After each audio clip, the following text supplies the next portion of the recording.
Hey guys, and welcome to the zero issue of the Wi-Fi Friends podcast. I'm Cameron, and I'm joined by.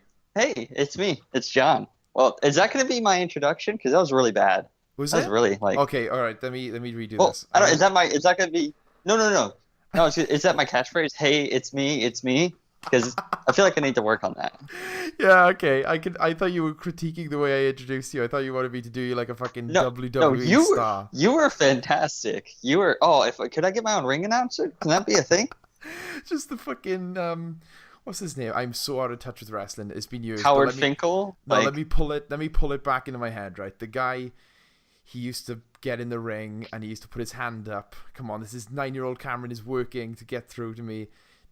Jericho, Chris Jericho. oh, Chris Jericho? Yes, Yeah, he used to have like a Chris Jericho. mic that would come down from the middle of the stage, and he would like talk into it because he was too good for other people's mics. No, no, no, no, no, no. Ah, there's a recent guy who did that. Kennedy. Oh, maybe it's Not him. recent. Jeez. Kennedy. Well, that was like what 2008 maybe, Yeah, so, or earlier than that probably.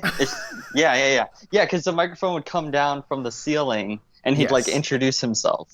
yeah, Yeah, yeah. Oh my god. gotcha. That's what I'm gonna do. So I'm gonna have yeah, the golden microphone come down from the ceiling.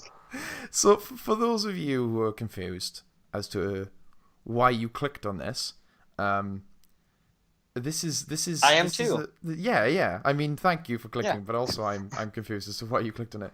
So just a little short background. We'll get deeper into it probably in the episode, but John and I have been friends for years. John lives in America. He's lived in many different places in America and outside of America, but currently you live in Florida. Um, Currently residing in Orlando, do you want to give your the postcode place out where there? Or your zip code, I guess I should say. oh my. No, I'll leave my social security number for later. All right, That's cool, cool. That'll be in the description. That'll be in the description. yeah. um, and I am a resident of the United Kingdom in Wales specifically. So we don't get a lot of chances to talk because the time difference. Plus, we can't go over each other's houses without spending a lot of money. So we Yeah. kind Plane of tickets are a little expensive. yeah, and it's just ridiculous. You know, I wish I could get a free flight all the way to America if I want to see my buddy John. It just doesn't make sense. Yeah, I feel like I should just talk to the Welsh government, Yeah, put a good see word if I in. can get like a free pass. Yeah, put in a good word for me. I don't. I'm almost 99% certain that the Welsh government do not have their own airline. But if they did, you'd be the first. You'd be the first to get a free pass. What if I gave them a free like a sheep? What if I just gave I don't know where I'd find one, but what if I just gave them like one sheep for free passage to your country? I'm pretty sure sheep is the one thing that we don't need more of. I'm used to role playing game side quests here, so Yeah, of like course. I'm trying to barter here. But yeah, so we used to really we talk obviously we text each other a lot, but like the only time we'd really talk to each other is when we first were friends. It was when we would make videos together, way back when everyone was making comic book reviews and everyone thought they knew how to review a movie. um, Oh geez, it was everyone had an opinion. yeah, and I was one of them. You were one of them. We all thought we were like important enough to have an opinion on movies. And then I for a while I was the host of a podcast called the Man on Fire Films podcast, and I would constantly bring John in. The first couple times it was because it was like, this is the guest John, and sometimes you were promoting something because I guess we should say that you're a comic book writer because like we didn't give you any kind of introduction. But like sometimes you were And promoting there's no things. introduction needed. Yeah. And then eventually it just became, well, this is just a good excuse to talk because we would use the podcast to just kind of talk to each other as friends, and then people could listen if they wanted to. And I'm no longer a host of that podcast, so we wanted to do something where we could keep chatting and keep, being funny on the internet, and this is kind of what we came up with. The problem is we don't know what it's going to be. Yeah, like I have a pretty good idea. Okay. you know, you know what friends do? Mm-hmm. They play board games. That What if we're is. the first and only board game podcast where we play like Monopoly and things, but we're not in the same room? You know, I think that the could one work thing out. that springs to mind about that idea is original. I don't think anyone has ever tried that before. But there might be a reason. Think We about this, so we're playing Battleship, right? yes. We would never sink each other's battleships because we just keep on lying about it. Well, It's I'm much, the much possibilities are too endless. much of an honest friend to lie to you, John. I can't believe you would insinuate Oh, that. well, thank you, Cameron Morris. So I would just continuously lose a battleships and just be confused as to where your battleships were. They were on a different board that you were keeping a secret. um, I have my secret battleship board in the closet. every time you play, no matter where you are, if someone asks you to play battleships, you're always playing with that separate board. And they're like, I don't get it. My wife doesn't even know where my secret battleship board is. No, It's no. really putting a strain on our relationship. Oh my god. We should also clarify. I think she made a little bit of a cameo at the beginning, but there is a third host in this podcast. They're not as consistently loud as us, but when they do talk, they're very loud, and that is John's daughter. She loves to get in on the podcast, especially when we're having heated discussions. So if you don't enjoy, She she has a lot of opinions. yes, she She has does. a lot of opinions, especially about I can't remember what we were talking about that one day. I feel like it was about the New 52 or something. It almost And she definitely just started was. like screeching. You know, your daughter reminds me a lot of what we were like in 2008, where we were making videos and we thought we we thought we could say something new about the Green Lantern movie that no one else was saying. Oh gosh, I remember when the first like information came out about Arrow. Way Yes. back before the show was even on, there was like interviews with the creators, and they were talking about how we don't really want costumes, we want to make it really grounded. And I think I made a video talking about how dumb an idea that was. Yeah. And now, years later, Arrow is like the most ridiculous, balls to the walls, like Ragman. everyone has costumes, like Ragman, Ragman, Ragman is on my television. You know, Ragman was one of the first heroes in a CW show. I kind of felt a bit weird about it because he was one of the first people that turned up, and I had to Google him. I was like, I don't have Yeah. the knowledge to know who the fuck this person is. I was like, I know who like Ragdoll is from Secret Six. Yeah. But like Ragman. Woof. Yeah, and I think so. Yeah, this is us figuring out what the podcast is going to be. I mean, I have some ideas that I can throw to you right now. And you can tell me. Your Better than opinions. my board game idea, because I'm like, No. I'm really high on that one. Probably not. Gotta be honest, but we'll explore Okay. some other outlets. We'll probably come back to just doing Battleship every single week. But also, I say every single week. This definitely is not going to be a consistent podcast. Like, Definitely not. Like, if you're expecting like every single week on the ball podcasts, this is not the podcast for you. it's funny because when I listen to podcasts, those are the ones that I gravitate towards. The ones that have like a strict schedule, like on the same time, like that I can always count on for Yeah. reliability. And then, but the problem is that I need that in my life because I'm not that reliable. Yeah, I don't. I think there's a charm to either, because like I do like listening to podcasts that come out every week because it's just like you're getting the same thing every week. You know what you're getting, but I feel like especially when podcasts are over the internet, there's a lot of podcasts like one called the Yog Pod where they do it so infrequently that when they do it, all their energy is focused in it, and they're just like they haven't talked for ages, so they're talking about all the things they were going to talk about like over the month that they haven't done a podcast. So they can be better. I don't know if this is going to be better, yeah. but we'll see.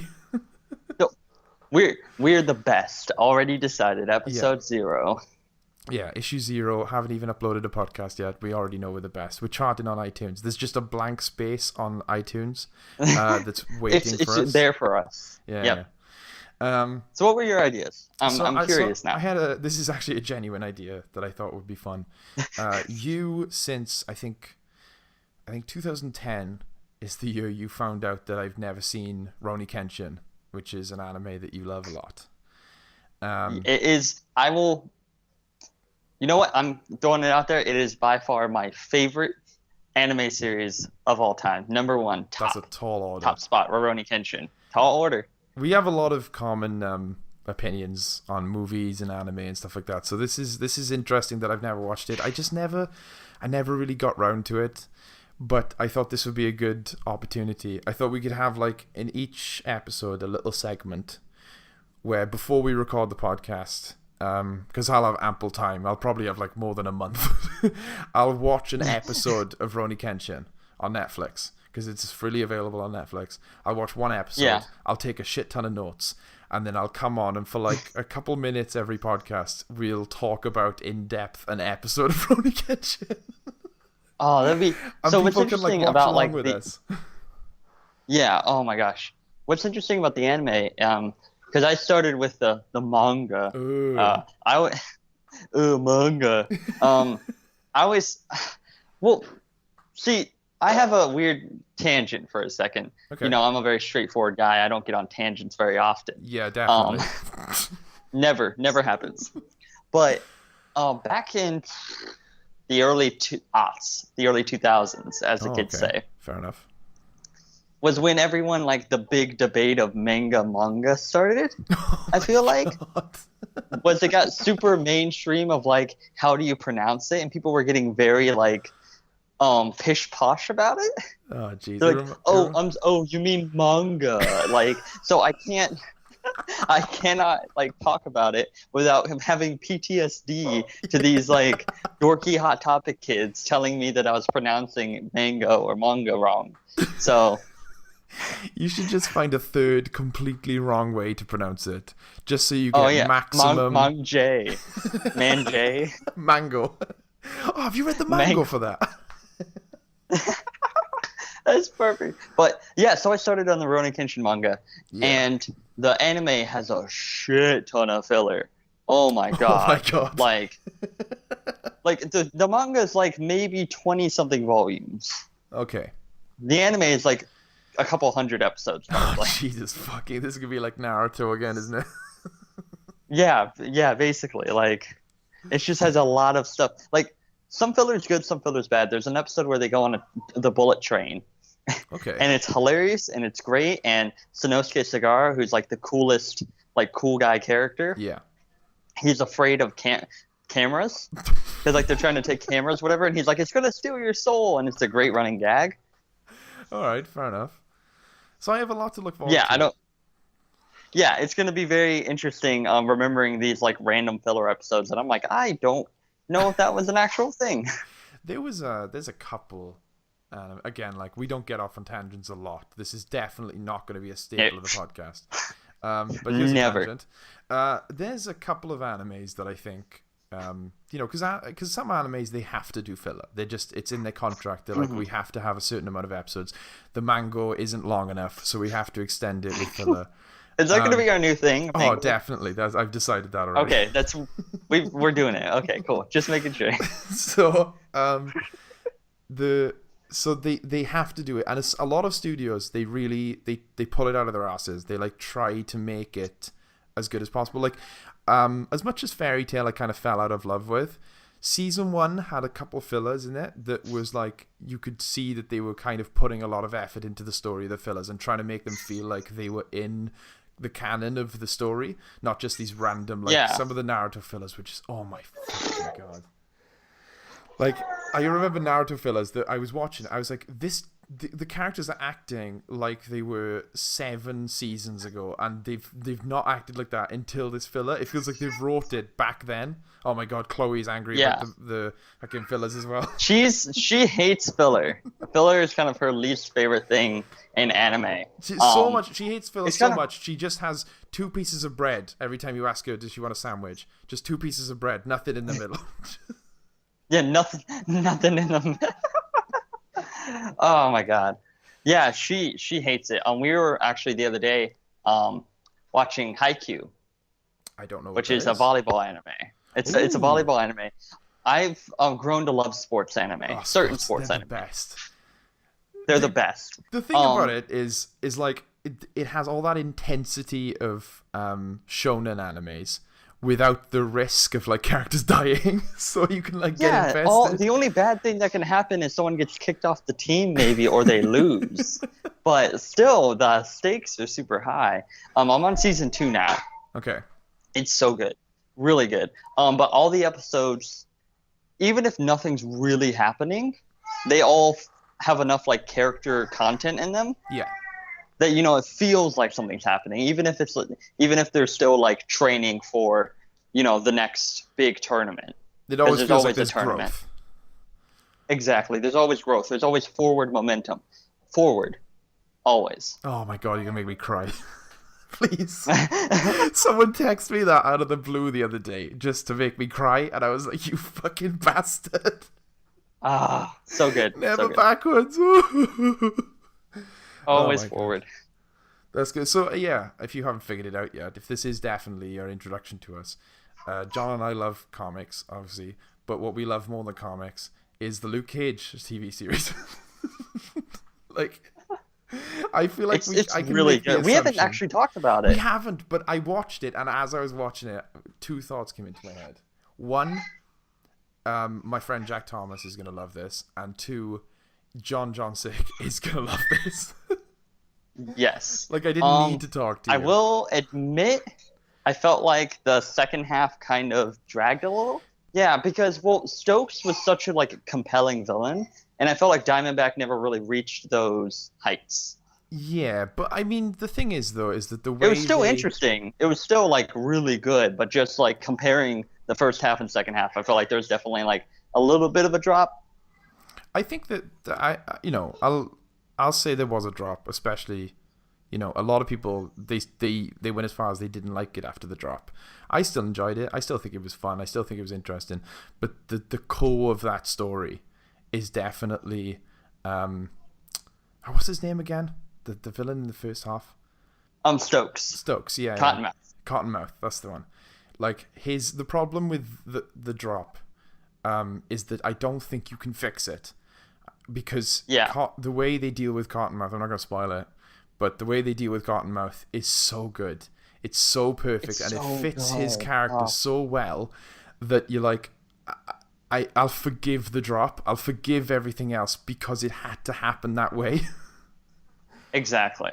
That's why, like, gonna go back off on a tangent for a second. Super rare. So there's a lot of there's like in recent mind, there are 2 things that I've watched that have drop-offs, but I compare them very differently. Okay. Like you're saying, the Luke Cage drop-off from the first part of the season to the second part was kind of a victim of circumstance. Yeah. Because that was just how the story kind of unfolded. And I mean, I'm not a proponent of you go where the story takes you. I'm a proponent of you're a writer, you make the story. Yeah. But that was the story, and it made sense. It's one of those things that sometimes a character dies, and you hate that they died, but you understand why they needed to. yeah. Like Jiraiya, bringing it back to Mango. When Jiraiya dies, like, it's like you don't want it to happen, but it had to happen. Yeah. But then there's a show like Sword Art Online, bringing it to the Mango, that has such a horrible drop-off that makes literally no sense and it didn't have to happen. It was just the biggest dump of quality ever that actually sullied the rest of the show for me. I can't watch it anymore. Every time I look at it, I get a little sad inside. I feel like Sword Art Online is going to be a reoccurring thing, not just in this podcast. It's my white whale. It's my white whale. It is. It's you're Ahab and Kirito is the white whale. You're just like, why? Yeah. Why did you do this to me? Because the thing about Sword Art, which is very specific to us two, is a lot of people, and a lot of people whose opinions I really respect, hated Sword Art from the get-go. They never liked it. They watched the entirety of what you could consider season 1, and they never liked it. And I liked it, and I know you liked it as well to begin with. And then there's this drop off, and if you don't like it from the beginning, you don't have the feeling of ugh when the drop off happens because you already didn't like it. So it's something only I can talk to about you with you. That this thing where you're just like, no, it had potential, and then it fucked it up. Well, that's the thing. Is like, I feel like the first 13 or so episodes, I believe that's how long the first story arc is. Before he wakes up. It has this beautiful. Yeah, before he wakes up, it has this beautiful ending. Like, he wakes up, he's going down the hallway, and you can kind of, like, as an audience member, you're like, okay, I know what's going to happen next. Like, he's going to go and he's going to find all his friends that have woken up. Yeah. And it's one of those things that, I don't need to see any of this, though. Like, I already know, and I know in my head what's going to happen, and I'm kind of happy knowing that the ambiguous ending is still, I already know what's going to happen. Yeah. And then they continue and create a whole nother plot, and like they ruin this really good relationship. But yeah, I was very invested in their relationship, especially since they had an episode where they got married, which is something that doesn't happen Never. in American comics and stuff. Never happens. And you know what? Like, it happens, and then they retcon it. It quite rarely happens in I keep pronouncing it wrong. Shoujo animes, like big battle animes, like Sword Art. Like usually. Oh, sorry, shonen. Shonen, sorry, that's it. Yeah, usually marriage is reserved for the animes that are a bit more realistic and stuff. But and it's also something that's assumed. Like, they'll jump to the future and go like, oh, these two are together now, but you never see that moment usually. And so it was like a beautiful moment, and then they like completely neuter her character and make her almost like obsolete. And it's just, it was frustrating. Wow, that was a long, my white whale, Sword Art Online. It is, and the thing, this is one of the themes that is going to continuously come up when we complain about stuff, is that people, there's the story versus the sell. Like, there's the story and the art, and, you know, mind the pun, Sword Art Online, but like there's clearly there was an intention behind that, a story they wanted to tell, and then there was an aspect of them, whether it was the writers themselves having this internal conflict, or it was like management, you know, stuff like that. But then there's like this separate thing where it's like, well, we need to sell to the maximum amount of people, to this certain demographic, and because of that, you need to do this, you need to do this, you need to put her in a dungeon, you know, you need to have her completely powerless, which completely goes against everything that we and it's like this you can almost see when you watch the series, you can point out the scenes that were genuine and point out the scenes that were put in to sell more copies and to get more asses on seats, and it's frustrating because it's almost never the thing that you love. Like, the thing that sells the anime is almost never the thing that you love about it. Yeah, right. I don't know, but yeah, we'll talk about this a million times. But yeah, I think the Ronin Kenshin could be a fun idea. Obviously, it won't be the entire podcast, so if people don't fancy that, they can just, you know, listen to the 5 minutes of us talking about it. I'm sure there will be tangents, but Tangent City. Yeah, tangent shit. No, I think you just go with yours. Yeah. I had nothing to add. So yeah, that was one of my ideas. Another thing is you and I have been in relationships for longer than I can really remember. Like, I can't... Single Cameron is a different person to me now. He's a lot younger, obviously. Yeah, but he's also very not me. Like, I feel like if I...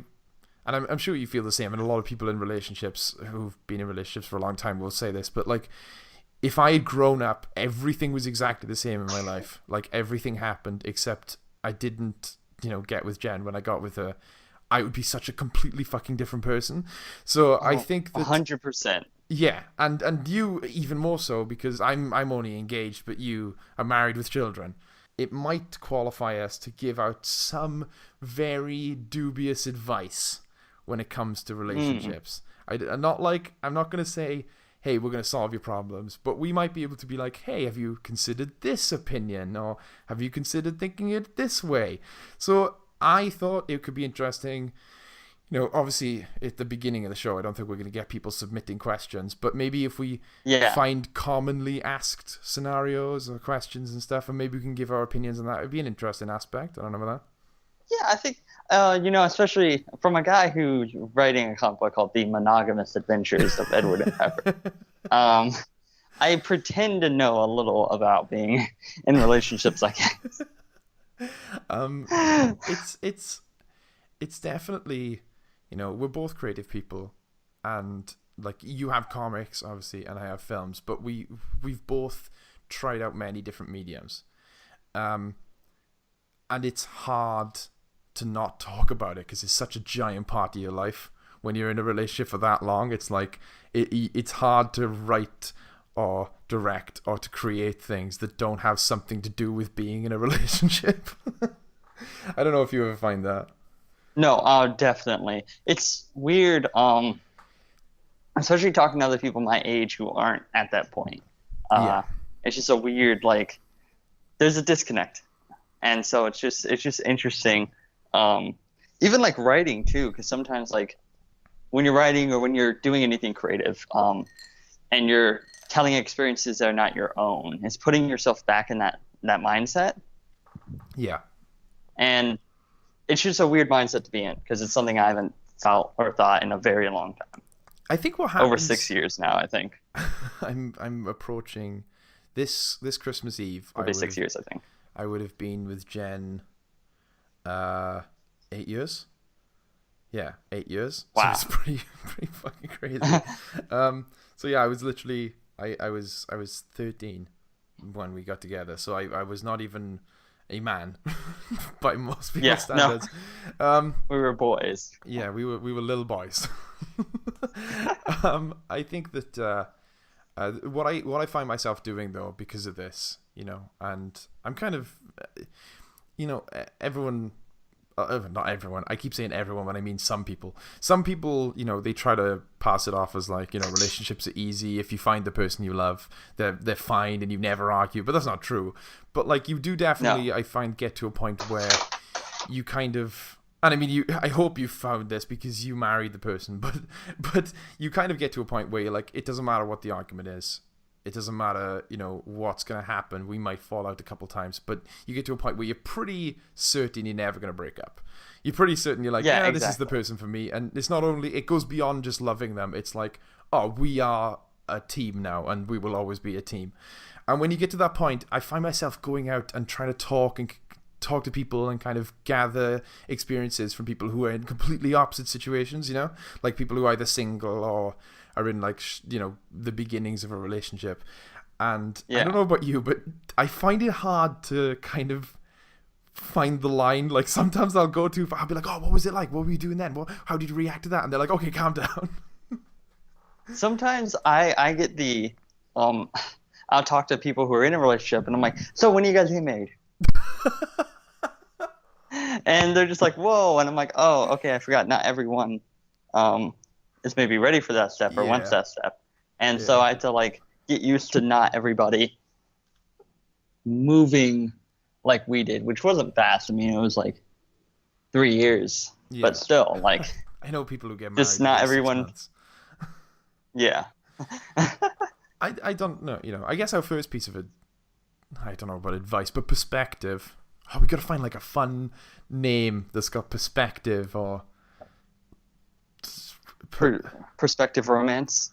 yeah. Oh my god, I just burped in the middle of a fucking sentence. It's ruined the cancel it. We're not doing it. That was like a It's fucking done.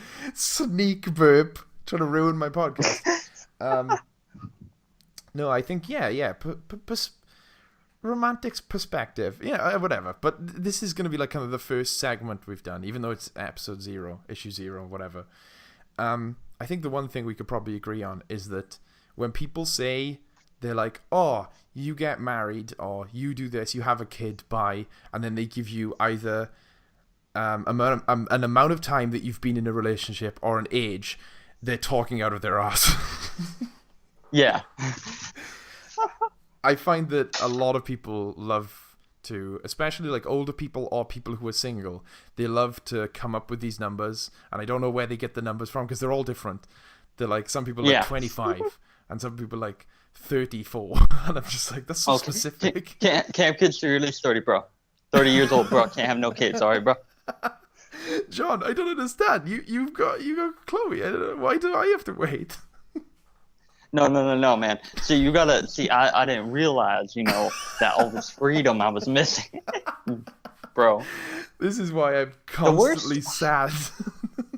So especially like, whenever it happens for you, but like especially when you become a parent, the amount of unsolicited advice. Oh my god. Comes out of the woodworks. Everyone's a fucking expert.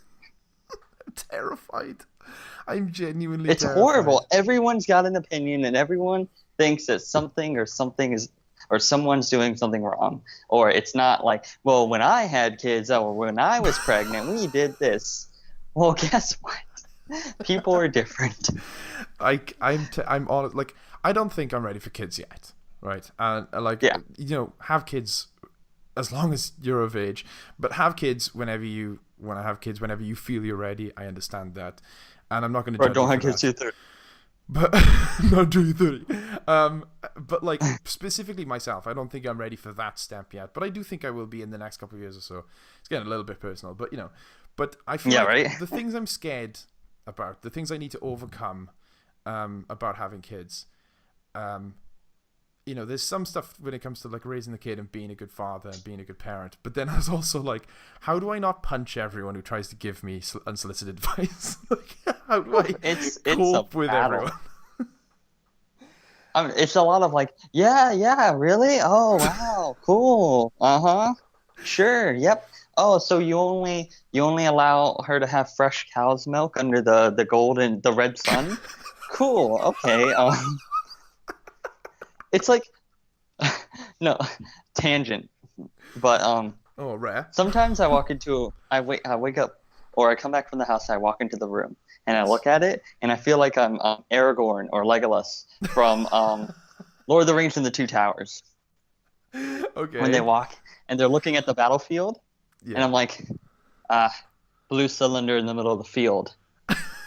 There was a battle here today, like the red sun rises, innocent blood was spilt this day. Like, I'm looking around, surveying. I'm like, so she ran from here to over here, climbed up on top of that thing, did a belly flop over there. That's why those are just like, like CSI. I can like chart her movements.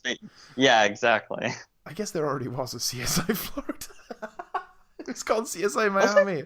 Oh shit, there's CSI. Oh yeah, that's like the most like, and everyone's like, yeah. Yeah, that was a really bad impression, by the way. That was really half-assed. Yeah, it was like if he was like constantly asleep while solving crime. Hey, I guess he's taking the glasses off. Yeah. Yeah, I guess someone was murdered with a gun. Yeah. I want like lazy ass Horatio. Like I need that show. Just him wandering in rooms like. I think his blood spattered, slit throat. Yeah. I think Lazy Horatio is just Gary Sinise from CSI New York. Yeah. Oh, Gary Sinise. I love him as an actor, happened? but in that show, he does not care when people are killed. Could not care at all. He's like, well, there's guy got shot in the face. I was in Of Mice and Men. Oh my god! I really just want John Malkovich to recreate every Gary Sinise scene from CSI New York, but like in the John Malkovich kind of acting way. So everyone is completely the same. Yeah. They're completely just acting very monotone, and then he's just there being John Malkovich. Oh fucking hell! This is the fucking type of humor you can expect from from Wi-Fi Friends. A lot of bad impressions. Yeah. A Can lot you do a of Christopher Walken? I can't do a Christopher Walken. Like I can't. I think that we're the only two people on the planet who don't have a Christopher Walken, and I think Yeah, that's which because that's what you're gonna get. I think that with the two people who realized that no one could do a Christopher Walken, and we've just Yeah. like we're not going to try. Everyone in the world has deluded themselves into thinking they have a good Christopher Walken impression, and we're just sitting there on the side like, no, you guys don't. The best Nobody ones, actually does. the best ones, and the over the top ones, they're funny and they're very Oh yeah. inaccurate, but they're funny. The best ones are when people they preface it with they're like, no, everyone tries to go too big, and then they do theirs, and it's just their voice, and I'm just like, you're just talking. I'm just like, that's not an impression. Troy Baker. Yeah, well, that's his job. You're Troy Baker. Yeah. Well, yeah, but he has a really good one. His is pretty Yeah. on point, as a Troy kid says. Baker's pretty fantastic. I mean, He's a really cool dude. Not that I've met him or know him no, I personally. know, but like he treats, a lot of voice actors, they don't get a lot of spotlight because you have like the big ones. You have the Nolan North, Jennifer Hale. You have the big ones that people know, and then there's a lot of them that just kind of get pushed to the side because they haven't got super famous roles. But Troy Baker feels like, of all the big ones, he feels like the one who's so enthusiastic about every single role. Like, he did a Call of Duty game, and he was talking about the depth of his character, and I was like, dude, you're in a Call of Duty game. What are you doing? Like, he was so excited, and I was like, that's pretty... You got props to him, like for like actually. That's being the thing, excited. is there are certain projects that, because of a person's enthusiasm and how they talk about it, I'm interested in, even though I could care, like I would normally couldn't care less about it. Yeah, definitely. But because of their like, oh well, if they're passionate about it, then well, shit, I guess I'll check it out. What is it called again? Call of Duty. I never heard of that thing before. I've never heard of this Call of Duty. Call of Duty. That was Call of Duty. That was I'm my gonna play impression some of Call you of back Duty in with my daughter. 2008. Yeah, right. My daughter Anna May. Oh fuck. Oh man, you like anime? No, my daughter's name is Anna May. Your full name is Anime Mango.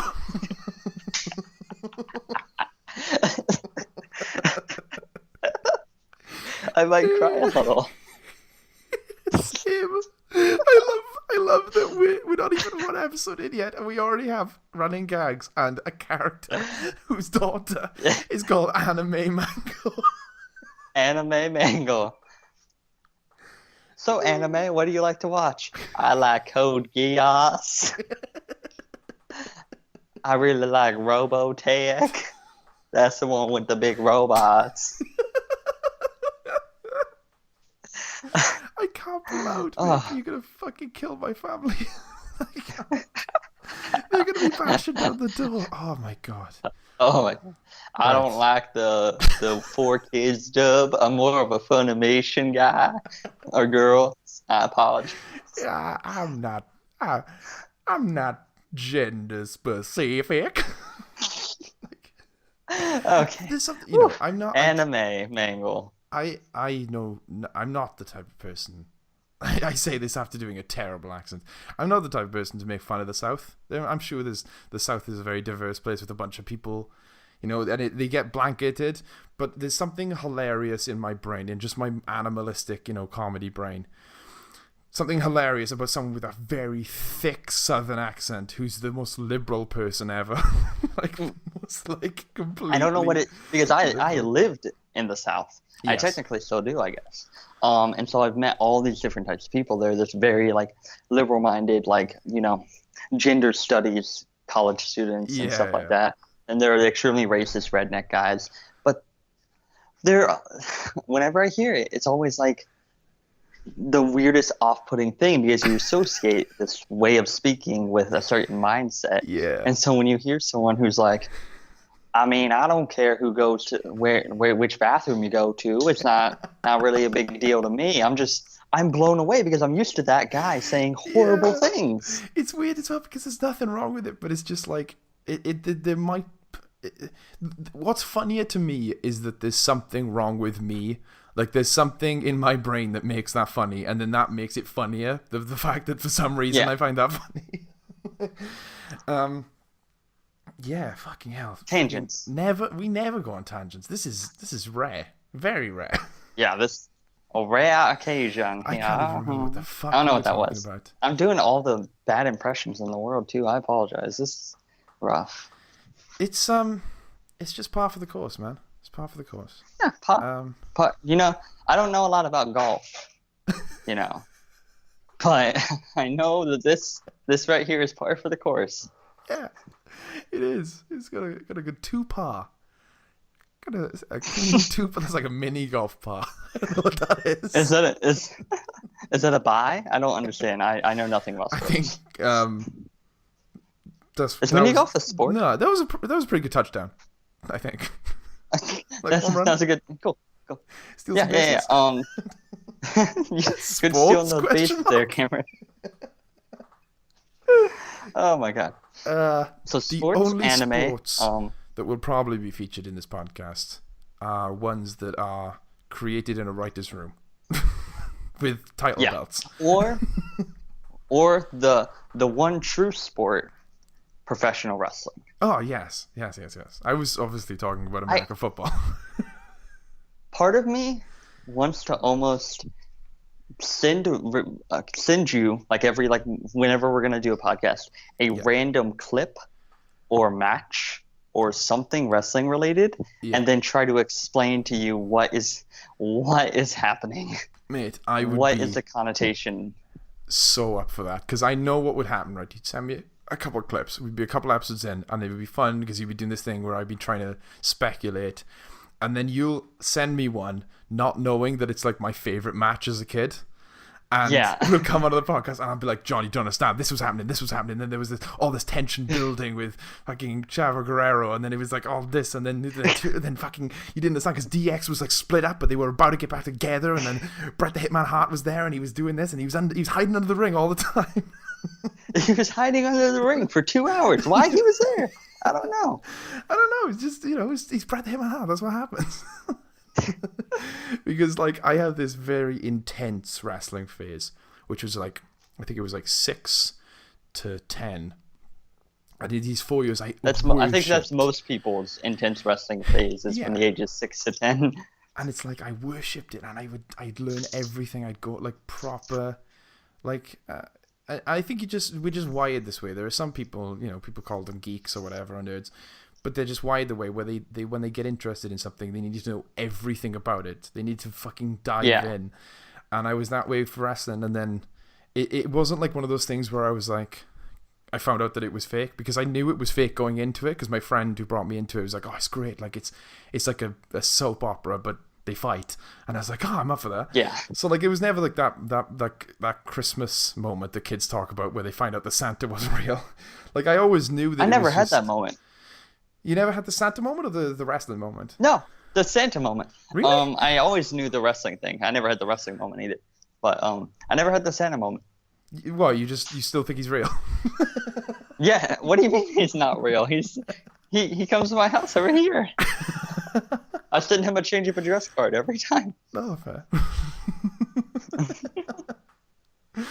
We just never did Santa. Ah, that's fair. See, I don't know, man. Yeah. I might do that. It feels weird lying to a kid. Well, see, what we've like talked about is that we're probably going to do where she'll learn about like the story of Saint Nick. Yeah.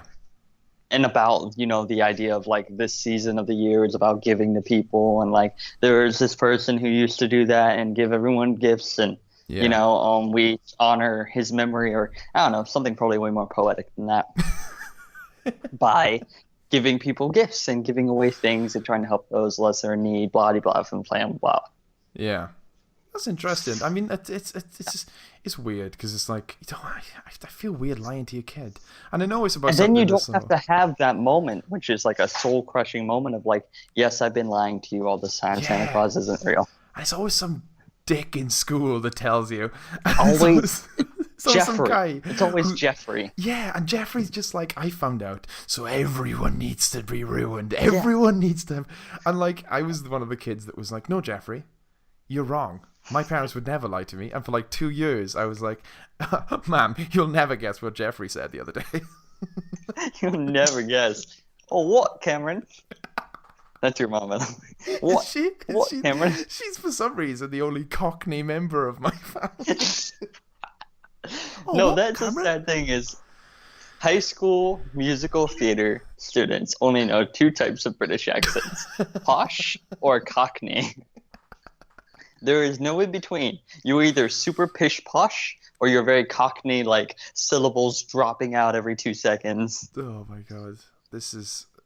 I mean, I gotta be honest. You got me. There are only posh and Cockney people in Britain. We've been trying to fool you with all these fake accents. We keep putting out shows like Torchwood and Doctor Who, and they're just all doing fake accents we made up just to hope that people think we're more cultured. I thought so. You know, I knew. It's like the Santa thing. Yeah, definitely. We're trying to Santa Claus. There's a time that you learn. Yeah. You mean The Santa Claus with Tim Allen? Yeah, I mean it's like that movie, The Santa Claus, where he kills Santa. That's so fucked up. He murders Santa in the first 10, and then he becomes him. It's like the weirdest, most serial killer thing in the world. He wears his clothes. He kills a man and puts on his clothes and steals his company. Tim Allen is a sociopath. I want to see a poster for that movie where it's the same picture, but it's Tim Allen in kills Santa and steals his clothes. Oh my gosh. It was weird. They made 2 more of those. They made a Batman versus Superman style one where it's him versus Jack Frost, and for some reason Jack Frost was the bad guy, even though he never killed anyone. And Jack Frost knew how to go back in time. he was okay, just trying to save Santa. He is. Weird tangent. Okay. So I was going through the Target store the other day, looking at the movies, and I saw the Rudolph the Red-Nosed Reindeer movie. The classic one that everyone. You say the one that everyone knows. That was those guys. I can't remember what their name is. They made all those stop motion Christmas movies. Yeah. They never made it in Britain. Like they never really made it big. We don't know this. The only reason I know of those movies is through American TV and through American podcasts and stuff. I think there's so many stuff like that. So much stuff that is just it's cultures, especially like in America, because I think it's like this big, huge place, and it's hard to imagine. If something gets all the way over America, surely it's gotten overseas as well, but sometimes it doesn't. Like another film that almost no one, including myself, has seen in Britain, that I know of anyway, is It's a Wonderful Life. Like one. Most people don't even know what it is. They don't know this is a Christmas story. They know the story because it's been parodied so many times.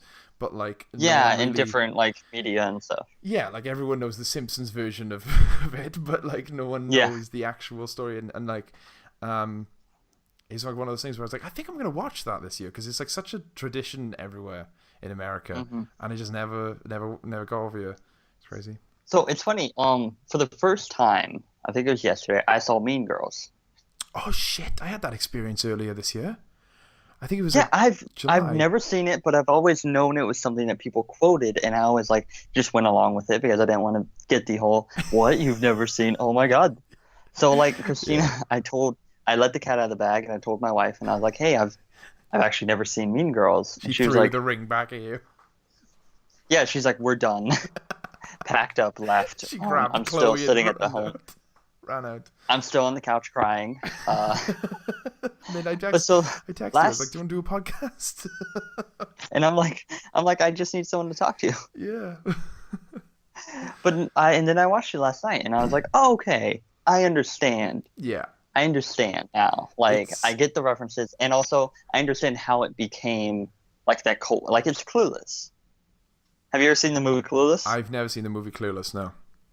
Okay, Clueless was before Mean Girls. Okay. It was it was Mean Girls before Mean Girls, I guess. Oh, fair enough. It has It has Paul Rudd in it. Turk from Scrubs is in it. Okay. Um, Yeah. the thing with Mean Girls that I got when I was watching it, every girl in our school, in comprehensive school, which is, high school for those who don't know, had seen Mean Girls, and they love Mean Girls. Every girl loved Mean Girls. They would Yeah. quote Mean Girls, and they would be like, they would just, they would say That's so jokes, and fetch. you would kind of just like laugh, and you'd be like, oh, that sounds funny, but you never watched it. And every boy had seen Anchorman. Like every single boy had seen Yeah. Anchorman, Oh, every knew the dude movie. would sing "Afternoon Delight" Yeah. like every 2 seconds. And it was this weird thing where it was just like, it was just a cultural divide. And then when I watched Mean Girls this year, I was like, oh my, it's everything that in Anchorman was geared towards boys, or people who were interested in that Mean sort of Girls stuff. is And Mean Girls yeah. is just the girl version of that. But I still appreciate it. The fuck, there's so much stuff in Mean Girls where if you look at the cover of the DVD, you don't expect the level of comedy in it. Like when she gets hit by the Well, bus, and it's the oh my gosh, funniest fucking shit I've seen in my life. It's so funny. you know what the saddest thing about that movie is? Whoa. Lindsay Lohan. Oh my god, yeah, Because she you was so see, funny. because you see her and you see this movie and you're like, wow, I can see why like Hollywood like got around this person of like this is a star. This is Yeah. someone who's going to like carry box office draws for the next, and then it just all kind of It was like went down. it was like seeing like Anna Faris when she was younger. Yeah. And you're just like, I know she's going somewhere, but Anna Faris actually went somewhere, and then it didn't work out for Lindsay Lohan. And you just I separated myself from that when watching the movie, but after the movie I kind of thought about it, and I was like, oh shit, it sucks, man. She was so good in that movie, and like everyone kind of pulls it out of the bag. It's just the villain in the movie. Yeah, She's it's so funny. oh, Regina George, like, well, that's Rachel McAdams. It is, That's yeah. freaking she's in Night so Nurse. much stuff, and it's like, wow, yeah, yeah. I haven't seen Doctor Strange. Oof, it's Uh, a good one. It's a good one.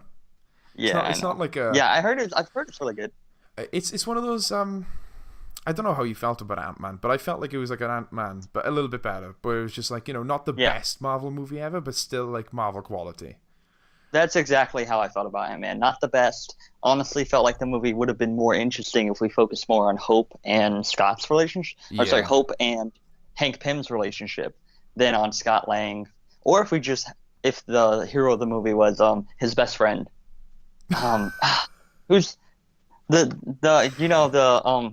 Is it the what's guy his who's like, name, back it Manny? up, back it up, back it up? Yeah. If like he was the guy being Ant-Man, I would have loved it. He was so good in that movie. That saved it from being forgettable to quotable for me. Like his And character. a lot of his comedy, a lot of it you could tell was like, Edgar Wright. I Yeah. can see Yeah, where yeah. the Edgar Wright-ness was in this movie, especially that scene where they're telling this story. Oh, definitely. And it's like I heard from Armando, who heard from his cousin, who heard from her aunt, who heard from the waitress at the store. Like the funny thing is when Anthony Mackie does it, where right at the end where he's miming the speech of that guy, Yeah. and Anthony Mackie puts so much effort into making his face form the words. It's so, because it's like you see the guy who's voicing it behind Anthony Mackie's face, like you just kind of like you Yeah. can see him doing it, and it's so good. And it's like it's the funniness, and then also the fact that they're talking about Spider-Man, and you're like, oh fuck. Like, it's so good. yeah, right. Um, Great, like really good. Civil War's great too. Oh my god. Civil War I rewatched, and it's again, we've talked about this before, obviously not on this podcast, but like it's that Marvel fatigue where I'm like, I'm watching it and it's like in my head it's checking all the boxes, and there are bits I really still enjoy, but most of it I'm just like, I know. I just know. It's just like, yeah, this would have been great if they hadn't done it like a million times. Like I'm waiting for something new, and there are bits in it that I'm just like, this is just so charming. Like that entire fight scene with all the Ant-Man bits and the Spider-Man bits is so charming. Yeah. It's like, I think it's one of Tony's best movies. I say Tony like he's actually Tony Stark. Yeah. Like he He is. I mean, he is at this point. Like he is yeah, that character. pretty much. And I like it. And again, like it's I got nothing. I got no problems with the movie. No like major problems. But it is that bit where I'm just like it's not hitting me as hard as Iron Man 1 or Thor 1 or like the Yeah. Avengers 2 Well, it checked as all well. the emotion. I'm like, I know, I feel sad at this point. Yeah. Everything hit, like, landed, and it's like, wow, like, yeah, this was just really, like, solid performance. But it's that Yeah. same thing of just, like, it's why Guardians was such a hit because it Yeah. was like, wow, this is really different. We're in space. There's these guys who are kind of jerks. Like, they're not really the same characters that we've grown to see every, Yeah. second movie, whatever. And that's why I'm really excited about Guardians Volume 2. I'm Because that excited just looks for even better. I'm excited for Guardians Volume 2. I'm also I did like Doctor Strange because it follows the same formula, but the visuals are very different to a Marvel movie. It doesn't look like a Yeah, Marvel I've heard movie. it's really, yeah, mind bending. And then I'm also really excited for Captain Marvel because I think they're gonna Mm. have to do something different with her because they can't recycle the male story arc without it coming across as just like sexist. Or they're just like, oh, we It's just did it again, but with a female, and it's like all the same shit. Like they have to do something it's funny. I groundbreaking with that forget movie. I forget about that movie because Wonder Woman looks Oh so yes, good. yes, Wonder Woman looks amazing. Like I cannot wait for Wonder Woman. it is. I try not to think about Wonder Woman because I get annoyed that we still have to wait and that we still haven't got like a punch DC movie, like a proper. I don't mean punches Yeah, in like physical. I mean like one that hits you. like yeah, and one that's been like a unanimous success. Every movie's yeah, been like iffy. Like, oh, some people like it, some people don't. We need a movie that's gonna hit that everyone across the board loves, and I hope that Wonder Woman's that movie you know what would be because it interesting looks though? really good. Like what was funny about the Avengers movies is that in the comics, Captain America is obviously the leader of the Avengers, and he kind of he takes up most of the screen time in Avengers comics. And Tony will come in and do some stuff as well, and he'll push him out sometimes, depending on how popular he is at the time. But usually Cap is always the leader, and he's always the forefront of Avengers comics. Like traditional Avengers, not like new Avengers, young Avengers, all those. But what you've got in the Marvel universe is you have Cap still being the leader of the Avengers, but Iron Man was so popular, that movie was such a spark, that he took up way more screen time than he should have because he was so captivating. And what I'm really hoping what will happen is that Wonder Woman will be that for DC, and they'll have to build the universe around her, so she'll kind of be the cornerstone for DC's movie universe, and then everyone else will be kind of a side character. What I was saying is, it feels like her and Batman are definitely like those driving forces. They're like, Yeah, these are the characters that people latch on to, and these are the ones that they recognize, and they're going to be the introductory characters. yeah, Which will be interesting, especially coming from like Justice League Unlimited type style, where yes, like yeah. they'd put new characters with at least one character that you knew and had an emotional connection to, so that you would learn about the new characters and become invested in them. Yeah, I think it could be definitely interesting. That's the one thing I always loved about comparing Justice League and Avengers in the comics, at least, was that Justice League had the big seven, Yeah, um, and Avengers just kind of anybody was an Avenger. Um, well, yeah, it was but Justice League would have like off-branch teams, yes, and every team had like a purpose. Like the Justice Society was like, it's in Brian Meltzer's Identity Crisis, which I know is like a very some people love it, some people hate it. oh, But there's this I line don't that Green agree Arrow with. has. I gotta say, man, if anyone disagrees that Identity Crisis is amazing, it's just it's such a captivating, scary book. Like it's quite spooky at times. Not spooky like ooh. I mean like it's real time. Like I would hate for this shit to happen to me, stuff. Yeah. Yeah, but carry on. Sorry, I But didn't mean to there's interrupt this you. Green Arrow. Green Arrow's fighting Deathstroke. Well, everyone's fighting Deathstroke. Yeah, But Green Arrow has this line about, what is it? The Teen Titans teaches you how to be a team or something. yeah, Justice Society teaches you about family. The Justice League teaches you how to fight. yeah. So good. And it's like this thing of like every team has like their own, and it's almost like a building block. Like you join the Teen Titans, maybe you move on to the Justice Society, maybe you move to like the Outsiders or one of those other teams, and then you eventually you learn something from all these different places that you go to, and then you eventually join the Justice League, and you're like the most well-rounded version of yourself Yeah. And in a weird kind of way. Like that's not how it happens, but that's sometimes the arc that certain characters take is that you learn something from each team, and then you join the Justice League because you're finally like at that upper level. I think, and that for me in my head canon is the way it kind of should work. But what's interesting is when you get characters that jump the line for whatever reason, and it creates conflict. Like I've always liked the idea that when writers, like Grant Morrison does this a little bit, but when they're like, why is Batman in the Justice League? Like why does this guy who is such the opposite of everything they stand for? Like it's like the Justice League has so often been like they're there because they're on top of they're in that what do you call it, space station, and they're like, we're here for you, everyone, we're so open about it, we want to be like, we're going to save everyone, that no one gets left behind. And then you got Batman, who's just like he doesn't trust anyone, he's not part of a family, he has his Bat family, but he still betrays a lot of them sometimes. And I like the idea of you have to go through these trials to get into the Justice League.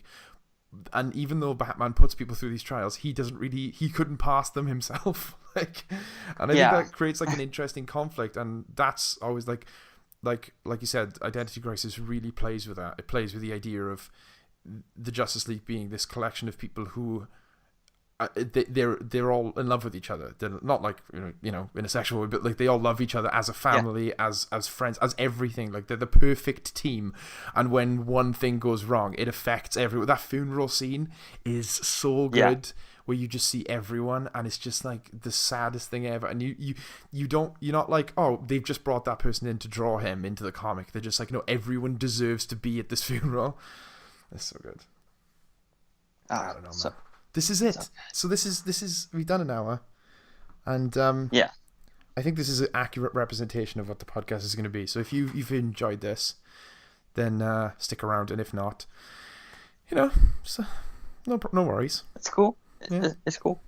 I think some episodes will probably actually have like topics of things that we want to talk about Maybe to come in with, but a lot of times tangents happen, and we do like offshoot, but. Yeah.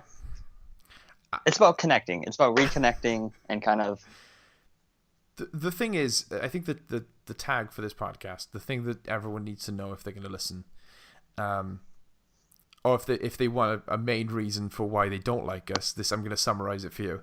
This is a podcast primarily for me and John to do.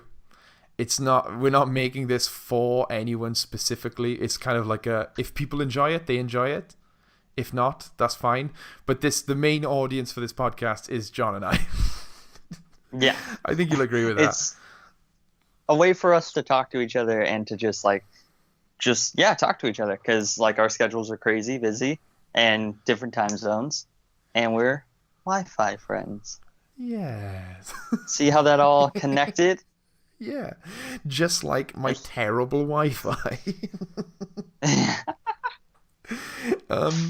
So yeah, and this is kind of how I'm approaching a lot of my online stuff on YouTube and stuff like that. Is I kind of got sick of not pandering, because I never really pandered. I was never like grossed out by anything I did, but it stopped really being about me having fun, because this isn't something I want to do for work. Like I have the things I want to do for work. I have the things I want to do as I consider my career. And it'll probably bleed into the podcast a lot. Like I'll talk about it, and you'll talk about comics and stuff. But what I do this for isn't. I'm not doing this to get monetization. I'm not doing this to get if you want to download our podcasts and listen to them on like an iPod or put them on a CD for a car journey or something, just use YouTube Ripper. Just rip our podcasts. I don't care. It's not like I'm gonna be like. Like if someone starts re-uploading our podcasts, as long as they're not making money from it, do it, whatever. I don't care.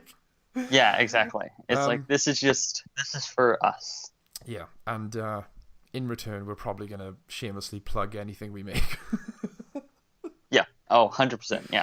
Thank you for being a part of this podcast, John, and thank you for being my Wi-Fi friend. Oh, well, thank you for being a friend. This Golden Girls theme song. Oh my god, dude, you've been. No, Gilmore Girls is the one you've been watching, isn't it? I did watch all of Gilmore Girls. I saw you tweeting. Oof, I think actually, this is another episode, but we got to talk about your obsession with this show. Oh man, the ending. Oh, whew, more shocking than the season premiere of Walking Dead, the season 7 or whatever this most recent one. Where, spoiler alert, everyone dies. everyone who's die. ever that was been a in lot. that show is dead. No, so but refresh. If you've ever read the comics, you know who dies. Yeah. Whoop-de-doo. Negan kills himself as well, just to make sure. Yeah, he bashes his own brains in. The Bat is actually the just to make star sure. of the show. The Bat is now the villain. He goes back to Supernatural. That's actually what happens. He just continues being the comedian, who also does. But yeah, he does that a lot. He does. He dies a lot. I feel like he died in Batman vs Superman as well. Fucking hell, Negan, calm down. Yeah. Oh, it's so weird because Maggie's Martha. I don't know The Walking Dead very well. I'm very sorry. Okay. Well, sorry. A character in The Walking Dead also plays his Martha in Batman v Superman. It's super weird. I see. Yeah. I see. That makes sense. Martha. Yep. How do you know that name? Why are you saying that? We've People make fun of that part a lot, but I love it. I do. Again, we have to stop. I have to go to bed. But yep, we'll keep going. Final note. Yeah. We will talk about at some point in the future why John and I love the Martha, and we'll defend it. Okay. My gravestone's gonna read John Johnsick, loving father, loving husband, constant disappointment. Batman v Superman apologist. That's my gravestone. Formerly Green Lantern movie apologist. Yeah. I was waving that banner for a long time. Yeah. I still wave that banner, actually. Mate, I've still got the fucking Blu-ray extended edition, and I display it proudly. The extended. Oh my god, the extended edition.